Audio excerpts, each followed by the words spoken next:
Assalamualaikum warahmatullahi wabarakatuh. Perkenalkan, nama saya Muhammad Fatir Akbar Mulis.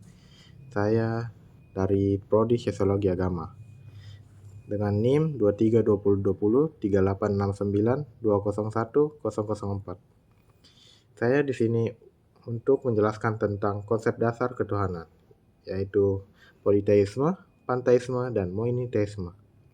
Presentasi ini akan mengupas tuntas 3 konsep filosofis dan teologis fundamental yang membentuk pandangan dunia dan praktik keagamaan: politeisme, panteisme, dan monoteisme. Memahami perbedaan dan persamaan adalah kunci untuk mengapresiasi keagamaan pemikiran manusia tentang realitas tertinggi. Yang pertama itu politeisme, pengertian dan konsep dasar. Politeisme dibagi menjadi dua, yaitu poli dan theo. Poli yang berarti banyak dan theo yang berarti dewa. Ialah sistem kepercayaan yang mengakui dan menyembah banyak dewa atau Tuhan. Adapun struktur hierarkinya, para dewa ini seringkali diorganisasi dalam suatu hierarki atau pantheon, di mana setiap dewa memiliki spesialis dan dominan kekuasaan dan atribut yang unik. Misalnya dewa perang, dewa cinta, dan dewa matahari. Personalitas dan emosi. Dewa-dewa politeistik biasanya digambarkan memiliki kepribadian, emosi, dan bahkan kelemahan yang mirip manusia, serta berinteraksi satu sama lain dengan dunia manusia. Adapun 3 ciri pokok ajaran politeisme. Yang pertama itu kekuasaan terbagi. Kekuasaan atas alam semesta tidak berada di tangan satu entitas tunggal, melainkan dibagi antara berbagai dewa. Setiap dewa mengurus aspek tertentu dengan kosmos atau kehidupan. Yang kedua itu ada ritual dan persembahan.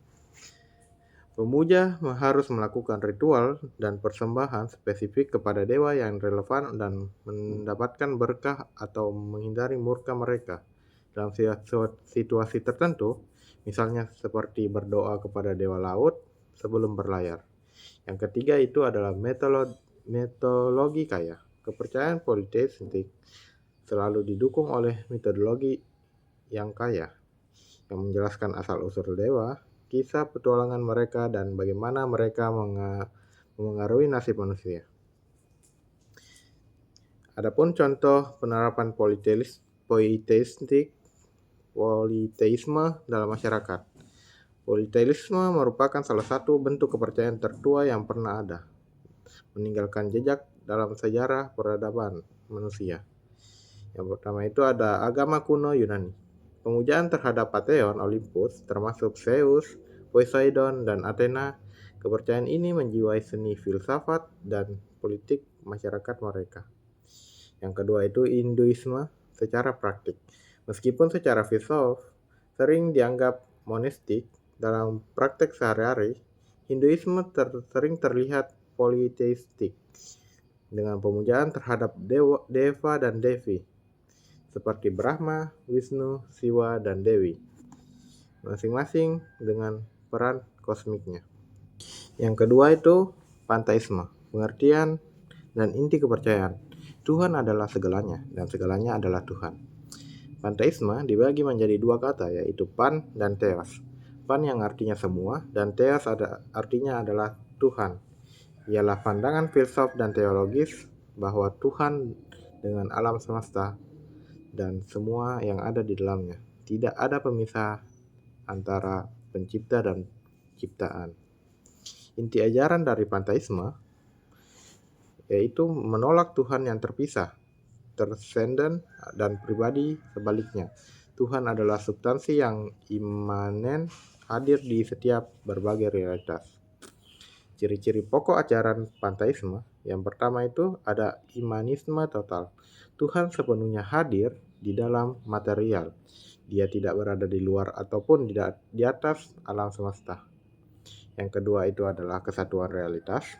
Segala sesuatu yang kita lihat, pohon, gunung, maupun manusia adalah manifestasi untuk mode dari satu realitas ilahi yang sama. Yang ketiga adalah pengalaman spiritual. Pengalaman spiritual seringkali dicari melalui kesadaran atau kesatuan dengan alam, bukan melalui dogma atau intuisi agama formal. Tokoh utama dalam sejarah panteisme adalah Burj von Novisa yang menyatakan bahwa Allah atau alam adalah satu substansi tunggal. Adapun contoh penerapan panteisme dalam kehidupan sehari-hari yaitu penghargaan alam. Para penganutnya melihat seperti setiap elemen alam dari sungai hingga batu sebagai bagian dari tubuh Tuhan yang memicu dorongan kuat untuk konservasi lingkungan dan penghormatan terhadap ekosistem. Yang kedua itu adalah seni dan puisi. Banyak penyair dan seniman, terutama pada era romantisisme, seperti mengungkapkan pandangan panteistik di mana keindahan dan kekuatan alam dianggap sebagai kehadiran ilahi yang nyata. Yang ketiga itu meditasi universal. Praktik meditasi yang bertujuan untuk melarutkan ego dan mencapai kesadaran akan kesatuan fundamental dengan seluruh kosmos dapat dikategorikan sebagai pengalaman panteistik.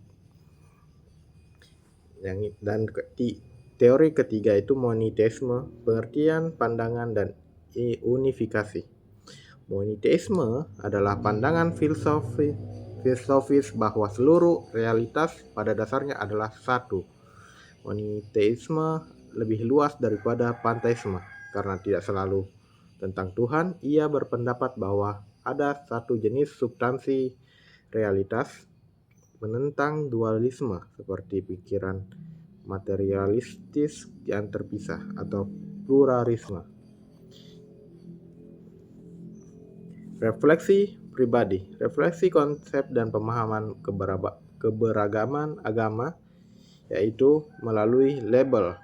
Memahami konsep-konsep ini membantu kita melihat bahwa meskipun agama menggunakan label yang berbeda, dewa, alam, realitas tunggal, banyak dari mereka yang mencoba menjawab pertanyaan mendasar yang sama tentang asal-usul dan sifat keberadaan.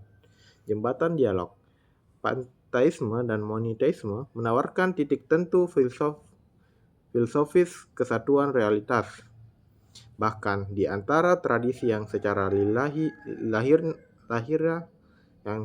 lahirlah tampak politeistik atau monoteistik, membuka ruang dialog interreligius yang lebih mendalam. Konsep ketuhanan yang bervariasi ini menunjukkan bahwa keberagaman adalah sifat instinktif dari pencarian spiritual manusia. Alih-alih melihat pandangan lain sebagai salah, kita dapat melihatnya sebagai interpretasi yang berbeda dari misteri agung yang sama. Keberagaman ini memperkaya cara kita berinteraksi dengan dunia, Tuhan, dan sesama. Kesimpulan dari diskusi ini, politeisme, panteisme, dan monoteisme mewakili spektrum luas dalam pemikiran teologis dan filosofi. Masing-masing implikasi unik, moralitas, ritual, dan pandangan dunia. Mungkin cukup sekian presentasi yang bisa saya sampaikan. Lebih dan kurangnya mohon dimaafkan. Wabillahi taufiq wal hidayah. Wassalamualaikum warahmatullahi wabarakatuh.